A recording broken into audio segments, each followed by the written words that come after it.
Why not tell everyone who you are, Xeo? What I am? Well, starting streamer person as I am, I am a very, very huge Star Wars fan. Notice the Rebel drip right back there, and the pendant and the Kyber crystal right there too, and basically other memorabilia that I have. I'm also an artist, BFA degree certified for motion graphics and computer graphics, and also just someone who just likes to do stage choreographed fighting way back in the day.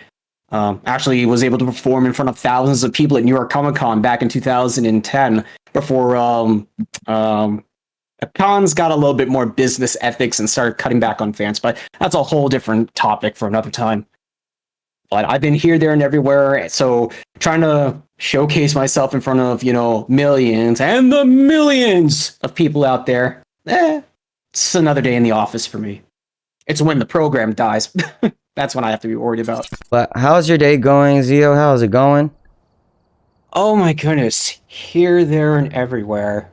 I've the last time I streamed, I finished Parasite Eve on EX mode, defeating the final boss, legit for the first time ever in my, of all the times I played, because every time I played it beforehand, I usually had a Game Shark code way back in the day just to see how this whole thing would run. Now that I actually did it legit, I feel like a whole weight is lifted off my shoulders. On top of that, I also did a little art piece just as I got to the last part of the boss fight, just to give Parasite Eve on my channel a final send-off. And, if anybody in the Parasite Eve community would enjoy and appreciate, if anyone who's a content creator or just a fan or likes the game, Yeah. they're just like Ayabria in that aspect. So some exposure right there, because that's what I'm trying to do, is to actually really push production on my channel. A lot of production. So how long have you been on Twitch for? I know you haven't been streaming for that long, but how long have you been on Twitch? Oh, years. Years. Like 10 plus years. I think the first time I actually joined Twitch was because I was watching a streamer on YouTube long time ago. I think his name was, well, not it was, I know by heart. A guy named Summit1G, because he was doing a lot of H1Z1 and Counter-Strike back in the day. And I'm like, okay, maybe I should try and see about joining Twitch and see what, the interaction is. And the interaction I saw was like, if that person would respond, to text and everything. And this is also when, he was, very selective who to talk to and everything. But he responded a few times. So then the addiction kicked in, was like, okay, let's see who else I can find and see if they can talk and respond. And it was just years. I just never thought that I would find the time to actually do what I'm doing with streaming and everything. Because, this was during the time when YouTube was around and there's Twitch. So they were headbutting each other. And I'm thinking, maybe YouTube would be the better way to go, because you got big influencers back then, that would make good money before, the first and second ad apocalypse happened. And then when they bought up by Google, things got really strict. It became PG. You can't really make any revenue unless you have sponsorship. So basically, if you were small fish, you're dead in the water unless you can do something really big. So I said to myself, well, there's Twitch. And I saw what, basically what that doc guy, I should say, was trying to do for production. Like, he had people with After Effects, motion graphics, custom overlays, really scripted events, and I'm just like, I want to push that level. I want to try get to that point with my channel also. And I have all the stuff. It's just, it takes time and effort to do, but I want to try and get there. So I'm basically jumping into streaming while I'm just, just dip my toes in. Do you see Twitch as a revenue for you? Sometime in the future, but after that one interview with, I hope I say her name right, Sarah? Yes. The one that you interviewed for, her interview really opened my mind to the fact of it is to be considered like a hobby. Don't consider it a main revenue unless you really know what you're doing. Like, if you have a good source, of income and just try to put yourself out there. I mean, if she can do it with being partnered with without a cam and all that stuff and everything, I mean, anybody can. It's just you got to know the right people, and you just got to know the connections. You got to know the algorithms and what people are going to play. But you also should try to be yourself too, as she said. Don't try to fake it. The whole fake it till you make it's not going to happen. Yeah. Okay, I am a beginning streamer. I am a motion graphics artist, a Star Wars enthusiast, and artist with also background in stage choreograph, combat and stage safety protocols with in New York Comic Con with groups back in New York City back in the days when it was called they're defunct now, but I still call them New York Jedi back in the day.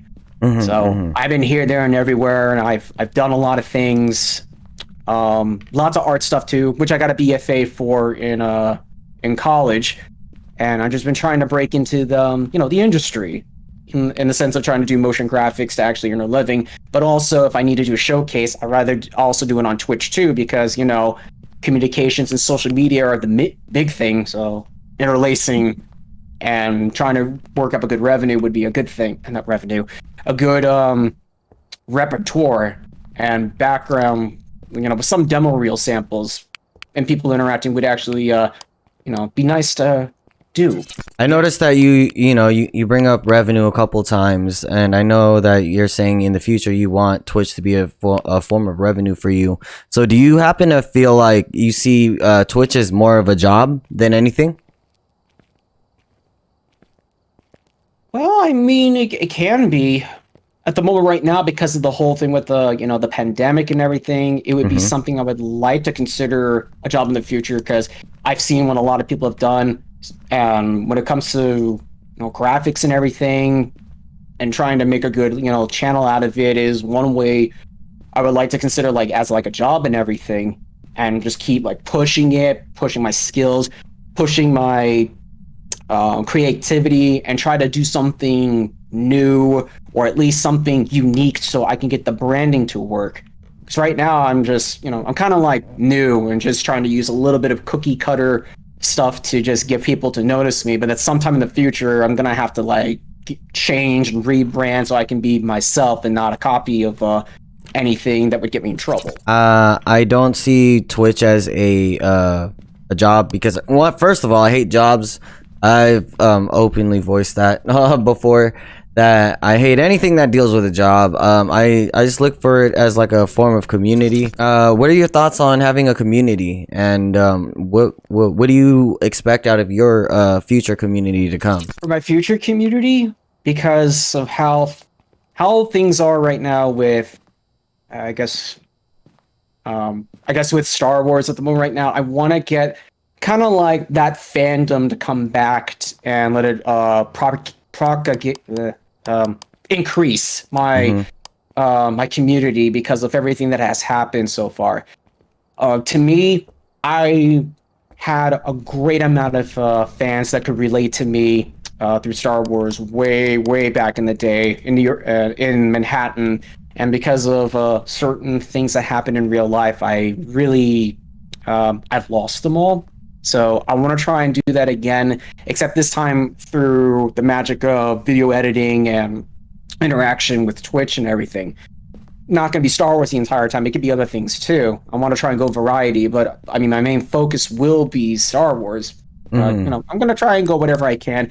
I want to make it open. I want to make it a safe space so everybody can do what they need to do for communications and interact and everything, and make sure everybody's happy and not get no depression of any kind, of any sorts, because I've seen what depression can do. It's not happy. It's very disgusting in my part. Where are you from originally? I have not left New York in forever. So I'm originally from Tarrytown when I was born.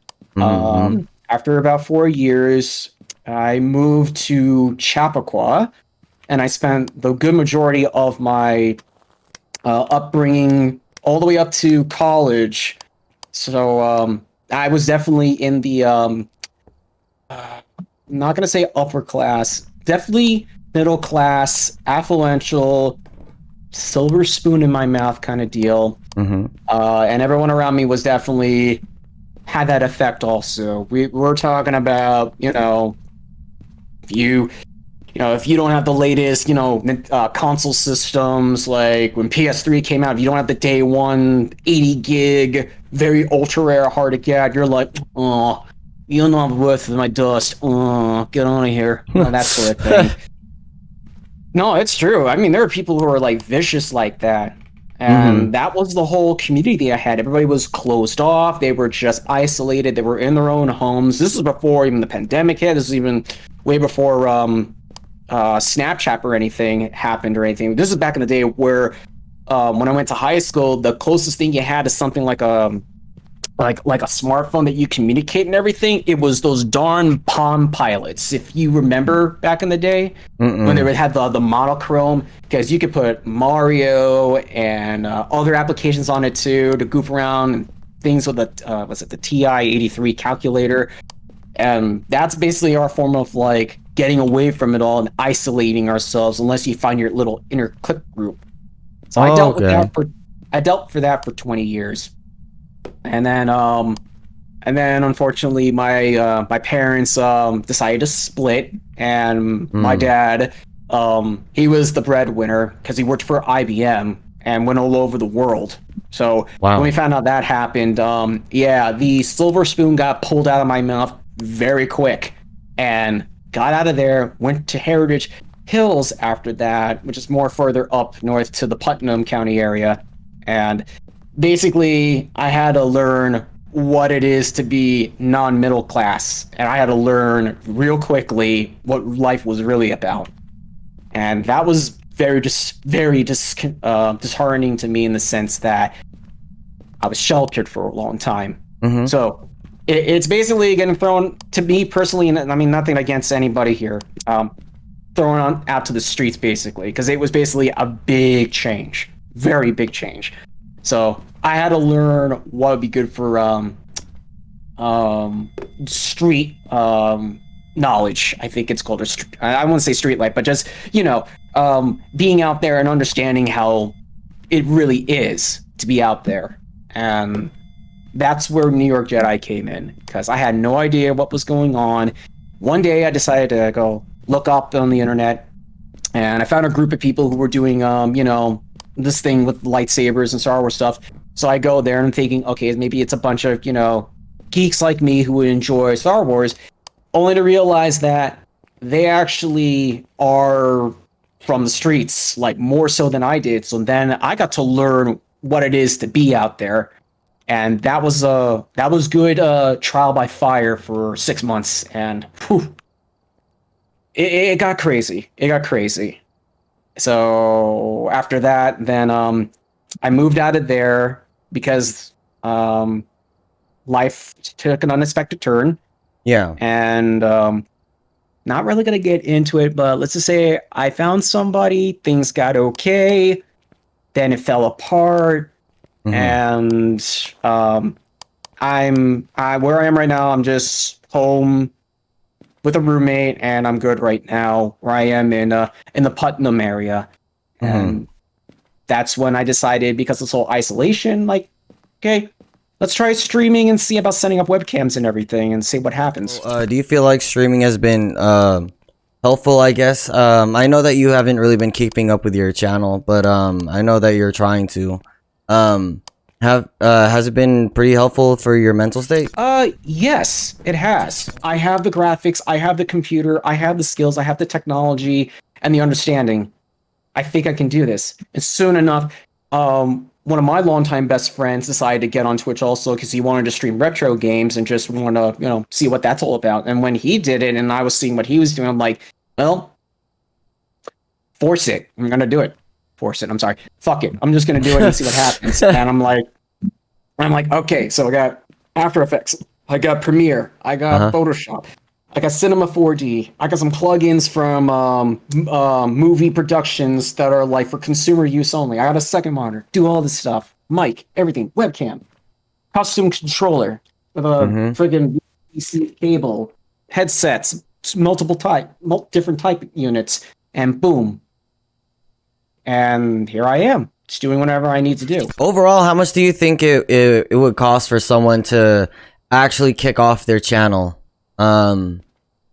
Like you being a new streamer, how much do you think it would cost for another person who's kind of like you, who's thinking about getting their channel off the ground? What do you think would be like the ideal amount of money to play with? It's all about connections.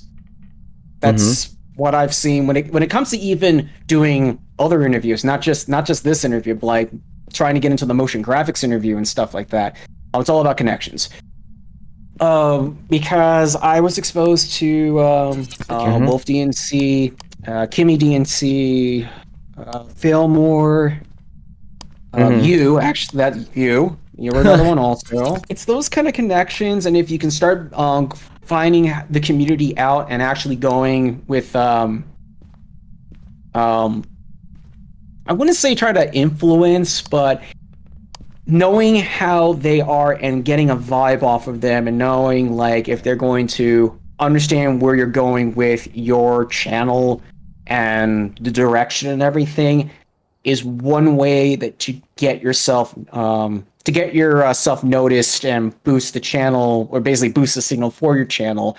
Just to me, it would be a lot of interaction with other channels, influences, go into their Discord, talk a good talk, get everybody to like you and everything, interact back. Don't make it about you, make it about everybody. And then if you're getting comfortable, then if they have a thing where, promote your channel, and not just channel, but, like Instagram, Twitter and all that stuff, do that. Yeah. And then you just try to get some influence right there too. Another thing I would say as a beginning streamer, do not get discouraged. If the first time you stream and you don't get that much of an interaction, it's going to happen. Some nights you may have single digits. Other nights you may get double digits. And I know one of the rules is don't look at the view count. You try to do it for yourself, because if you start getting comfortable and you start feeling very good about how you are, the followers will come afterwards. You just gotta have that confidence, and you gotta just have a positive vibe and try to bounce off with each other. Interacting with chat would be another thing too. But it's how you are and how you communicate with the other, community that you do. And as for pricing and all that stuff, Yeah. well, geez, where do I begin with that one? You need to have a good graphics card. Thank you, miners, for that. You need a good CPU. Thank you, Pandemic, for that. I wouldn't say beefy computer. You don't need like a super high-end card unless you're trying to play Cyberpunk 2027 or whatever the latest game that requires you to have like a terabyte worth of space needed, like Warzone or something like that. You don't need those kind of games. If anything, you can do like emulators off of retro games and start going there. You got to see what the algorithm is too. You don't really need a $2,000 or $3,000 machine. You can have a pre-built one that could be like $800, $900, and then just make sure you have a second monitor. But if not, use like a smartphone if you have to read off chat, and just start from there, and then just work your way up, and then it's just budget and everything. Mm-hmm. I mean, I have the blessing that I am with a roommate, so when it comes to utilities and stuff like that, it does get split up a little bit. And with going through the pandemic and everything, and being unemployed at the moment right now, the pandemic's assistance kind of plays into it, so I'm kind of okay where I am. But when it comes to this sort of thing, we do share the unit, just in case if the roommate wants to communicate with their friends and family and everything. I just have to set it up in another account and just make sure nothing gets messed up with OBS or anything like that, because that has happened a couple of times, and I had to explain, don't do that. That's how I envision trying to deal with Twitch budget, and how to grow your channel, not even being affiliated yet. So how much altogether did your rig cost? Let's see, how much? One monitor, two monitor, keyboard and mouse. For all this stuff and everything going on, I think I'm gonna ballpark at $5,000. $5,000. Yeah, because the standard computer and everything just to really get this going would be within the $2,000, maybe even 1,500. But yeah, it's only like $5,000 because I actually upgraded over time. But like altogether, it becomes $5,000. Mostly just because at first it was going to be like, you know, ultra gaming, first person shooter stuff and everything. So I need like those quick reactions, smoothness on frames per second, all that stuff. Ken, who's in your chat, him and I play Destiny 2 from time to time on other games, and that smoothness and fast keys and everything between other people and other sweat lords in Destiny 2, you kind of need the edge over there. Oh But God, you know, it sounds all over in other games, if you want to perform and get recorded and be pretty good about it, yeah, you kind of need that. Do you plan on, I don't know, making your YouTube channel and stuff? In the future, there is going to be a point where I'm going to have to rebrand my old channel and do something with it to make things, you know, work with the algorithm so I can start getting noticed. It's just, it depends, because at the moment right now, I'm using things that just based off my character in the channel, but there are taken from other, like, you know, trademark stuff, hint, hint. So sometime in the future, I have to be my own. It just depends at the moment how I feel. Because right now, low view count is okay, but when I start getting up there, I'm going to have to change it in the future. When you said about going into other people's discords, of course, that's a good way to get noticed, you know, talking with other people. What made you say have other people like you? Like, what did you mean by that? Commonality, and make sure that everything could be, you know, on an even playing ground, just to communicate, because communications is important. Because, you know, just showing up to someone just going to be like, hi, what's up, and just being like dead afterwards for a while, like not communicating for a bit, doesn't really, you know, grasp the, to me, if people want to try and actually, you know, see if you're going to stream or, you know, come around and everything. At least from what I've seen with my how I view that area, because it happened back in the Comic Cons and whatnot, where when we had to do our sets, our fights and everything, that if certain people don't interact with the audience members or the mass, as we like to call it back in the day, enough times, then they're not going to come around. So it's just something I've learned long ago, how to, like, you know, keep the view base or the activity to let people come to you further.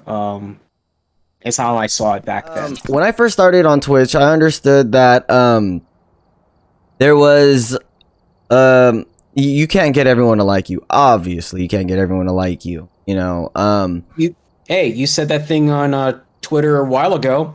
Can't shine with everybody. That's a fact. Not everyone is meant to eat with you.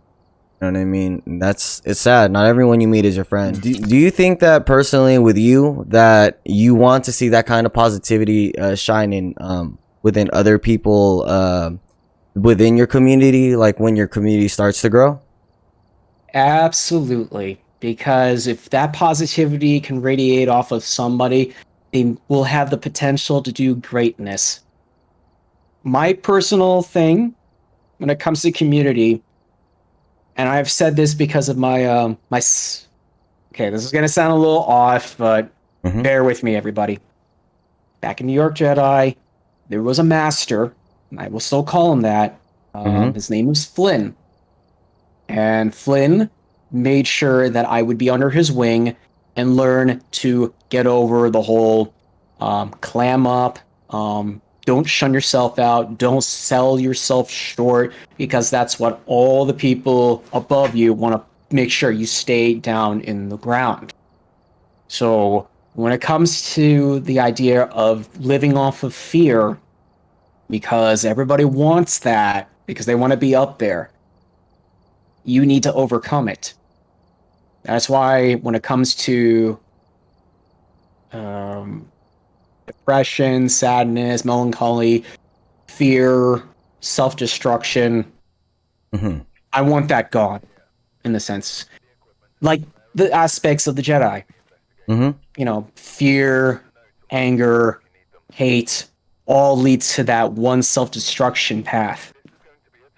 I want to curb it, if not eliminate it from anybody that has that sort of thing. That's what I want to try and do for my channel and the community. That if you have any sorts of problems, I would try to cleanse that fear out of you. Not to be super religious or anything like that. I mean, this is Star Wars and all that stuff, but Yeah.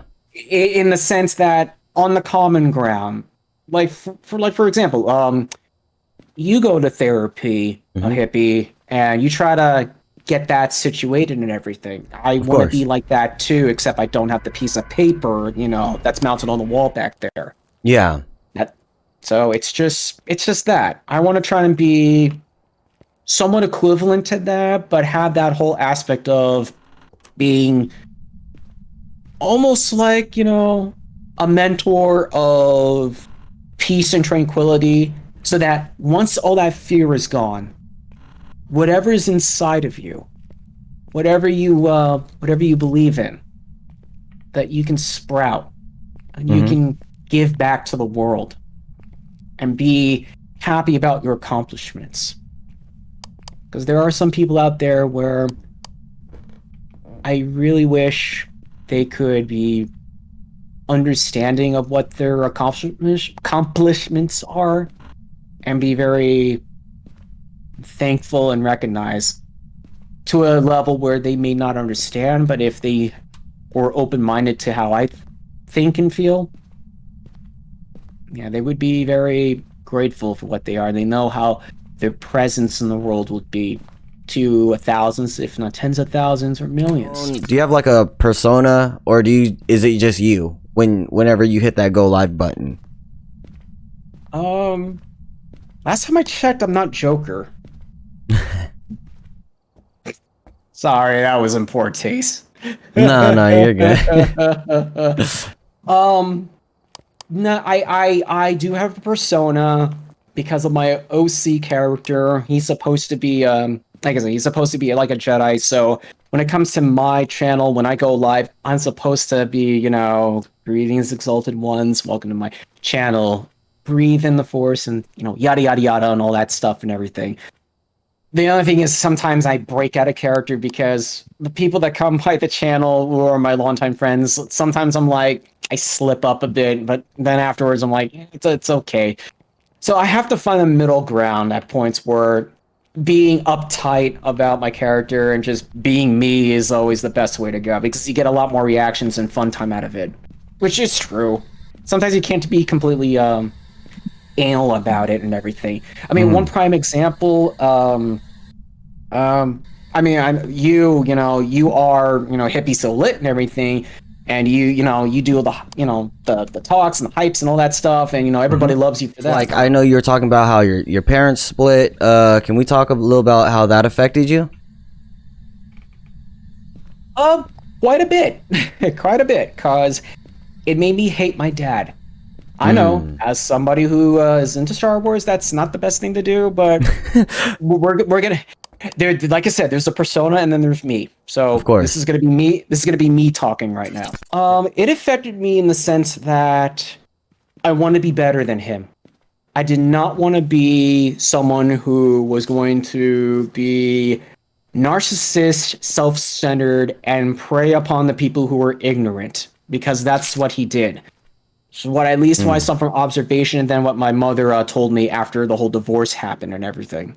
Mm-hmm. So and it wasn't pretty. It wasn't pretty, because apparently, from what my mother told me, that of the few times that I walked in, but like Yeah. I came home and my dad had a quote unquote friend. This friend turned out to be a mistress of his a few times, and my mom decided to put two and two together. It was the third time I caught him on the road, driving by my own car, they were going in another direction, but I saw the silhouette of my dad, and I saw her. I saw the friend. And back then, I did not know what it was to have fun in the car, quote unquote. But something definitely happened. I'm not going to mention graphically on here. Yeah. Anyway, but yeah. So after that, I kind of told my mother, and about 2 weeks later, not 2 weeks. No, it was 2 months later. I came home from college, and then she stopped me in tears, and I found out that the closet got cleaned out, and that was the beginning of the end right there for that relationship. That he got confronted and basically end up walking out. And when my mother told me what was going on, it made me hate him, and it made me understand that I don't want to be like him, let alone what he's into. Mm-hmm. So I try to strive better than that. So Yeah. when it came to being in my own personal relationship, and I had exes back then that things really went bad. Mm-hmm. I tried to strive better. And even with the last partner I was with, after all that, thinking I got things were good.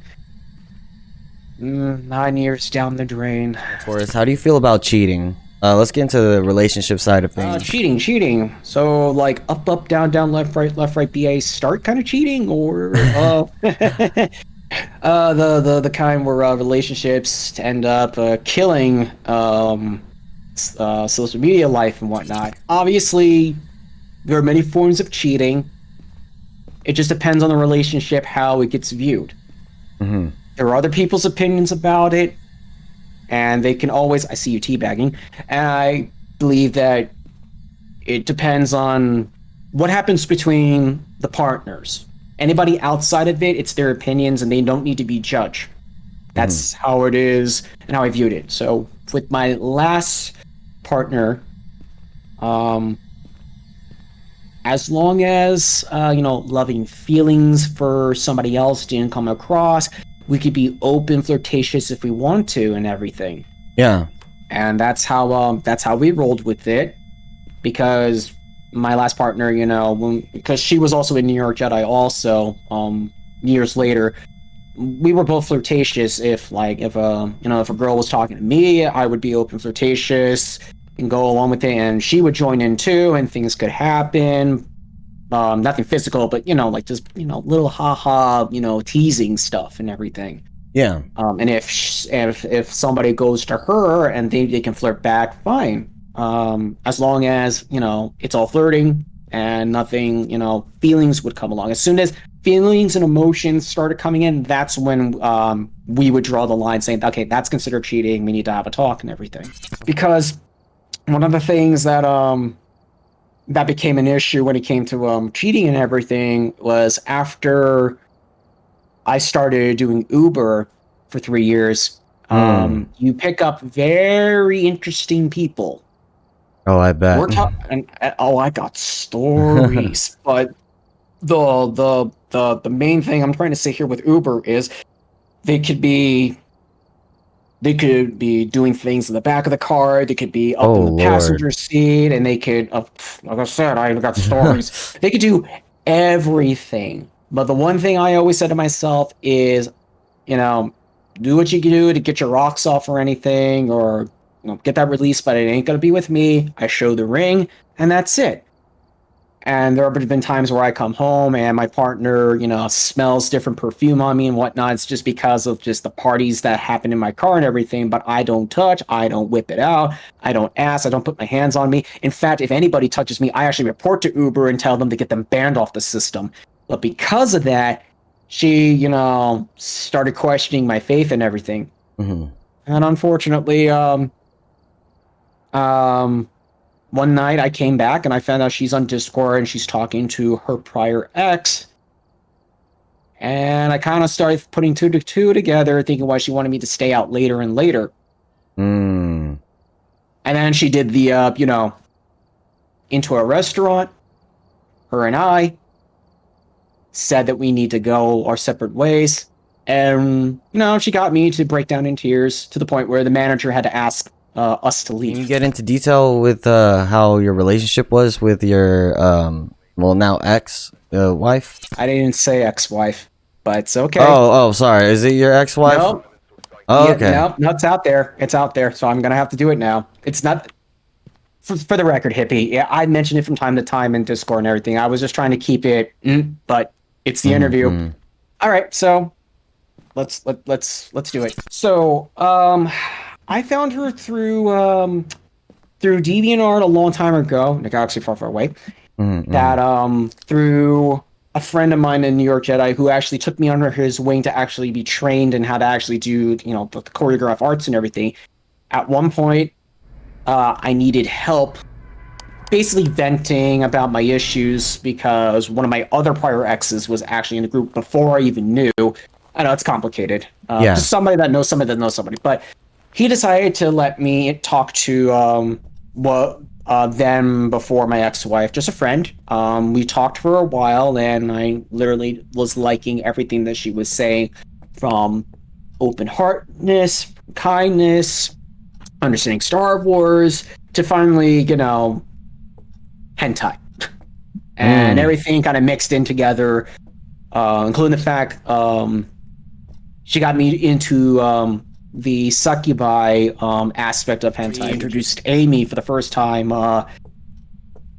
Yay. So we got together after she decided to jump off her ex-boyfriend, which, by the way, now she's back with again after ditching me. So it was like him to me, back to him again. But and technically, I think that's considered home wrecking for what I did. So it is what it is. So I got together with her, and let's see. I think like the first year was really rushed. We moved in together. We've had a lot of good talks and everything. And then because I really thought that she was my soulmate, I popped the question.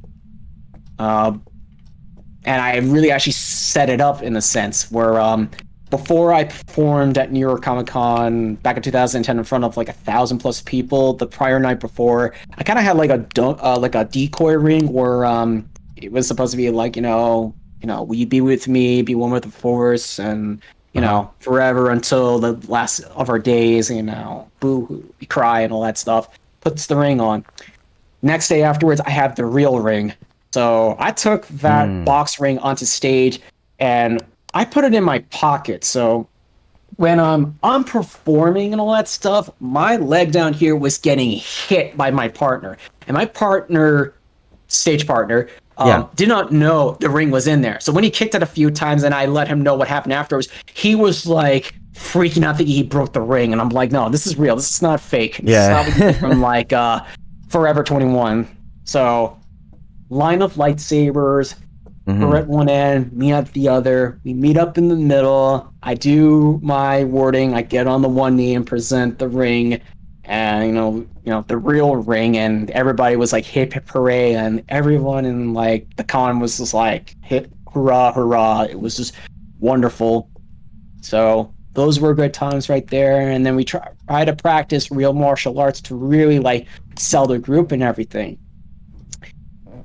Time goes on, and I kind of started noticing that some things with her when it came to demanding certain items and certain material possessions were getting a little bit too out of price range, starting to get a little upsetting for her. And then it's just basically, like the jobs that we had, can we actually really afford to be on our own? Because we were still stuck with my mom then before we could try and split off and everything. Yeah. And New York is very expensive to live on your own. And this is before they even did the increase minimum wage back then. So we're still doing this like either you're working $7.25 an hour, or you have to find a job that like does a lot. So it was just a struggle and everything. So then I have my daughter, that came along afterwards, and to be quite honest, my little bundle of joy.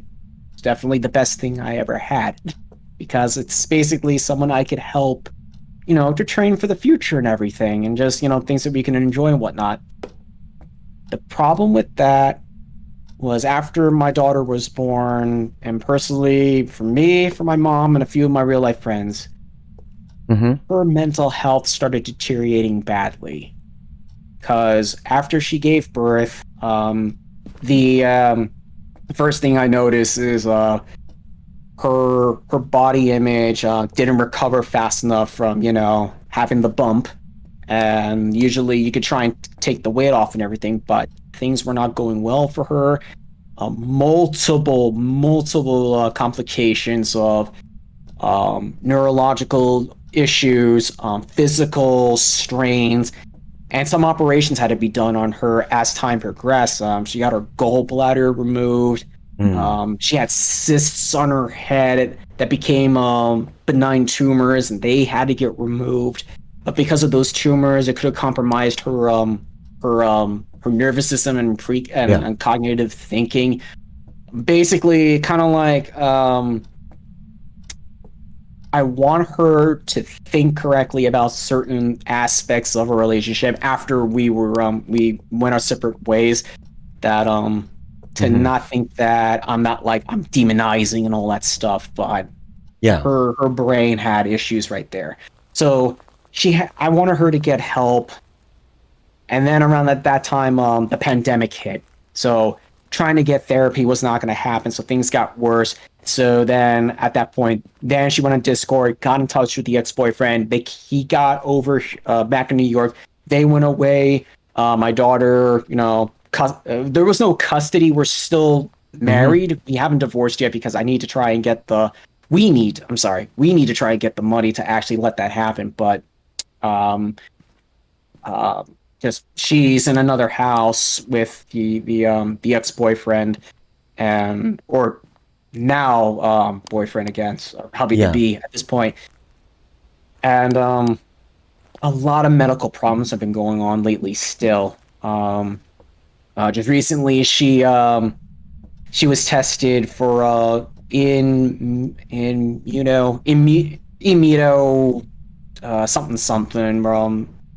higher risk for getting COVID and everything, and she got misdiagnosed, so she had to go back to the ER I think 3 times within the month because the doctors didn't know what they were doing. There's also the fact that her boyfriend is also a type 2 diabetic and already has lost a leg in a sense, or a stump on the foot. Basically it's like this right now, foot here and stump right over here. So he has to go on a scooter or try to walk around with a cane and everything. And he's trying to get into Twitch also so he can try and do streaming and everything because all he does is World of Warcraft. But for someone who's also partially blind, he knows how to do raids better than people that are, 20/20 vision. So props to him. But he also keeps her in check when things get a little out of hand. And then there's also with my daughter where, I want the relationship to be good, that something to, relate to, something to teach and be very good for her and everything. Because right now, every time that she comes over, it's either we do something with Star Wars, we like to saber with each other, or she wants me to put on the trench coat and get a long, elongated lightsaber pipe and try to imitate Sephiroth because I'm very good at that and I can do the move set and everything. And plus, I'm also left-handed, so I can do the moves. And plus, I hate Cloud. Cloud must die. Really? When it comes to Seph's mindset. Yeah, of course. It's stuff that she likes too. But but the thing is also is that because she's also diagnosed with mid-range autism, and the last school that she went to before going to the new program in Brewster, they treated her like trash. Really? She's scared of cops now. Because they did not know how to handle her situation. She was in a special ed, but they did not know how borderline bad she was going to get, and they couldn't handle her situation. until she got documented by a neurologist. So what happened beforehand? Oh, they just take her and they throw her into a closet, basically, and let the cops stay there until one of us, or me or her, or somebody who's capable of driving, to go and get her. And she's been traumatized by that. Got so bad to the point where they wanted to get her institutionalized because they did not want her around the school, and they don't want to get sued if anything bad would happen. So when that happened, we had a meeting, and the school advocate came by, had the documentations of her being basically handicapped now. Mhm. By that information, we could sue them for mistreating her badly. But COVID hit. So everything that we try to build up a case for, out the door. Because we couldn't do any social interaction. But she's in a better school right now, and she's gotten 1,000 times better. But, you know, the struggles are real. Yeah. That's why, like, when I want to do streaming and everything, like, I can't do it on, like, a Friday or a Saturday because she's over here. And I have to understand, I have to make people understand. It's like, I would like to, but, you know, with this mic I have and everything, I can't stream at this. Therefore, her voice could get picked up because I can't let her voice, you know, in, because I don't want to get in trouble with everybody or out me being, you know, like a boomer in a sense. Oh, So a boomer. Why would you say that? because I'm 36, but I have it stated on Twitch on my panels. Yeah. Yeah, it's that sort of thing where you have the your personal comfort level, where if you're on Twitch, you know you're gonna have an audience, but you're also gonna have a demographic to look at also. So when when Sarah came by and she did her interview, and one of the things I took to heart was, be yourself, don't be this fake person. So now this is me in the interview saying, this is who I really am, this is who I have to deal with and everything. So I love the whole Jedi aspect when I stream Twitch and everything, but there's another side of me where, you know, this is real life. This is what I have to do, and I do all my art on my own, I do my motion graphics on my own, and I wish I could open up more to people, but this is how I am, and I try to keep things as they are. How did you feel then when they mistreated your daughter at school?